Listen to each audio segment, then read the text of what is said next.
Ano po ang kwento sa likod ng paglago ng Bitcoin portfolio ng bansang El Salvador?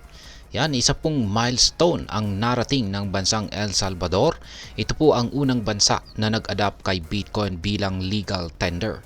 Ayon po sa kanilang Pangulo na si Pangulong Nayib Bukele, ang Bitcoin portfolio ng kanilang bansa ay umabot na po sa $632 million matapos po ang patuloy na pagtaas ng presyo ni Bitcoin na pumalo ng all-time high na $106,488. Ang ganito pong paglago ay nagkaroon ang El Salvador ng unrealized profit na $362 million mula sa orihinal na puhunan na kanilang puhunan na $270 million. Kaya yan, malaki na rin ang kanilang kinita. Ang kwentong ito ay hindi lamang po tungkol sa kita, kundi pati na rin sa pagiging matatag ng bansa sa kabila ng mga kritisismo nung una po nilang ipinakilala si Bitcoin. Una po nilang ipinakilala ang Bitcoin Law noong taong 2021. Sa kabila po ng pagtutol ng mga global institutions tulad po ng IMF, tila nagbubunga na po ngayon ang desisyon ng bansang El Salvador. Kaya yan po ang siyang ating pag-uusapan sa video na ito. Pero bago po tayo magpatuloy, ay nais ko lamang po munang bigyang linaw ang aking disclaimer kung saan ang nilalaman po ng video na ito ay hindi po ito isang financial advice. For education and information purposes lamang po ang layunin nito. Yan po ang Pangulo ng bansang El Salvador na si Pangulong Nayib Bukele. Ayan. Ngayon, umpisahan po natin kung paano lumago ang Bitcoin portfolio ng bansang El Salvador.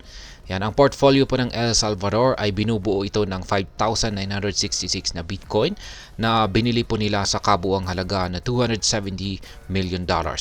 Sa kasalukuyang presyo, ang portfolio na ito ay nagkaroon po ng 133.95% na paglago, kung saan halos doble ng kanilang orihinal na puhunan. Makikita mula sa historical chart ng kanilang Bitcoin Office platform na mula po sa humigit kumulang $100 million noong taong 2023 ay lumubo ang halaga ng kanilang Bitcoin holdings kasabay po ng pagtaas ng presyo ni Bitcoin. Ayon po kay Pangulong Bukele, bumibili ang gobyerno ng isang Bitcoin araw-araw bilang bahagi ng kanilang long-term strategy.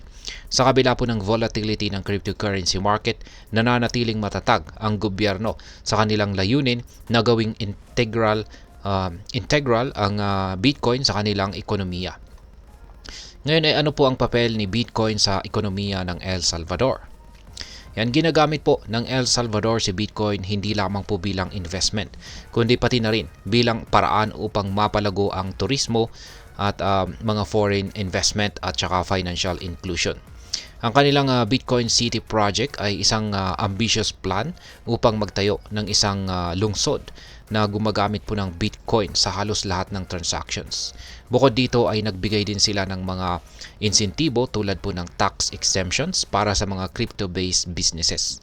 Sa pinakahuling balita, ang crypto exchange na si Bitget ay nakakuha po ng lisensya mula sa Central Reserve Bank ng El Salvador upang magbigay ng Bitcoin-related services tulad po ng Bitcoin to fiat conversion at saka payment solutions.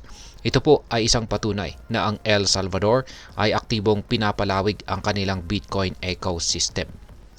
Ngayon ay ano naman po ang epekto ng Bitcoin portfolio ng bansang El Salvador para sa atin bilang mga Pinoy crypto enthusiast?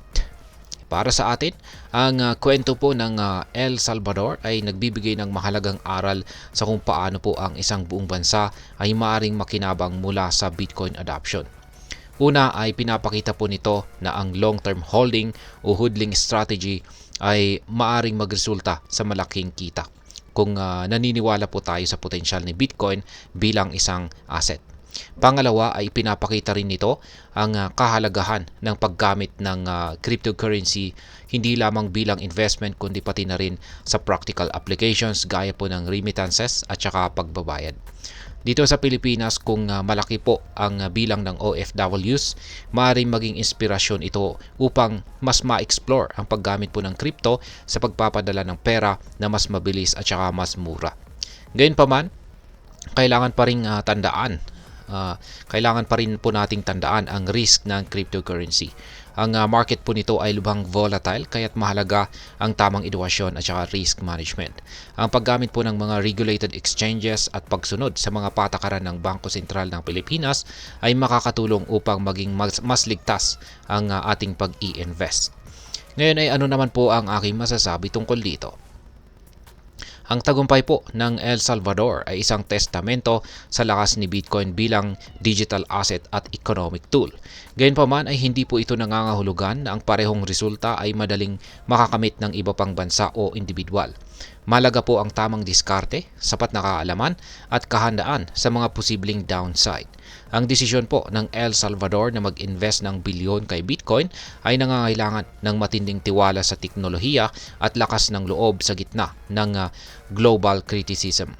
Para sa mga Pinoy, ito po ay isang paalala na ang tagumpay sa crypto ay hindi lamang po nakabase sa swerte, kundi pati na rin sa tamang diskarte at matalinong desisyon. Sa kabuuan, ang Bitcoin portfolio ng El Salvador na umabot po sa $632 million ay isa po itong patunay na ang tamang desisyon at pananaw ay maaaring magdala ng tagumpay kahit nasa gitna ng kontrobersiya. Ang tanong, kaya bang tularan ng ibang bansa tulad ng Pilipinas ang ganitong tagumpay?